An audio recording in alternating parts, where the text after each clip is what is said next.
Now we've entered the year of the UK general election. Yes, probably much to the fear of over half of Tory MPs, but much speculation about when the Prime Minister will make the call. Could it be May, October, November, or could he even drag it out all the way until this time next year, January 2025, the masochists that they are?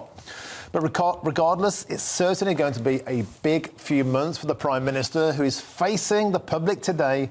And would that gift Labour a landslide? Well, join me now is political commentator John Oxley. John, welcome to the show and a Happy New Year to you as well. The thing that really struck me over the weekend, looking at the analysis, is so many voters still seem undecided. A lot of people think Keir Starmer has the personality of a waxworks dummy. A lot of people think Rishi Sunak is very unrelatable because of his privileged background.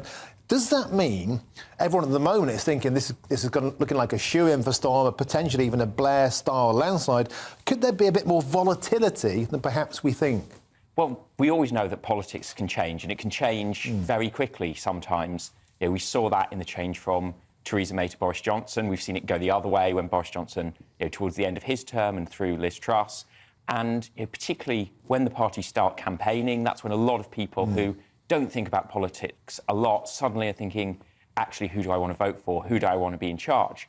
And so what we're seeing, and what we could see, is a lot of movement when it comes to those polling numbers when we get closer and closer to an election. And certainly Tory strategists are still hoping there's something they can do to turn it around. And it's interesting, John, how there doesn't seem to have been much of a bump in the polls for Rishi, no matter what he's done. I think he got a 4-point bump when he kicked back on net zero by saying he wouldn't get rid of petrol and diesel cars quite so soon.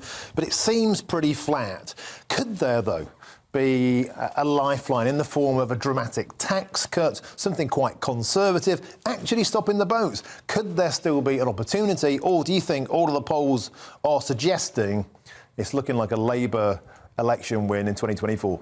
I think if you're putting money on it and you're going to the bookmakers today, I think you'd be brave, shall we say, to say there's something Rishi can definitely do. It's always hard, but there's always something you can offer to those voters. But I think the big problem for the Conservatives now is, so many people are kind of turned off by the party that even if they do something good for them, they might not switch back to voting Conservative. And, we talk about the things that Sunak can do, but there's also a lot that could go wrong. We know NHS waiting times are forecast to keep going up until about August, for example. And that's really hard. If people can't see a doctor or aren't getting the treatment they need, there's only so much you can offer them elsewhere. And do you think that Starmer just has to keep quiet? I mean, at the moment, he hasn't put any real policy out there, and yet what we see so often, especially on GB News, is Conservative voters telling us they don't believe that the Conservatives are conservative. They don't trust them on things like immigration. The figures are off the chart. They don't trust them on taxation or net zero. But sooner or later, the Labour Party have to give us some policies. Yeah, that's absolutely true. But if you look at elections where there have been big changes, 2009, 2010, when we were looking at the Conservatives coming back in, everyone was saying about David Cameron, when's he going to roll out his policies? People were saying the same thing about Blair. And, really, if you're an opposition party and you're an opposition party that thinks you're going to win, you want to try and de-risk that as much as possible. So you want to stay late, because the danger you have is if you come up with a great idea, a popular idea that's easy to do and works, well, the government do it and they get all the credit. And, John, a poll out today saying Conservative heartland voters are eyeing up Kemi Badenoch as a potential future leader. Of course, if Rishi is wiped out in the way many expect, they would surely have to change leadership. What do you think it suggests about the state of the nation that people are eyeing up Kemi Badenoch as a leader?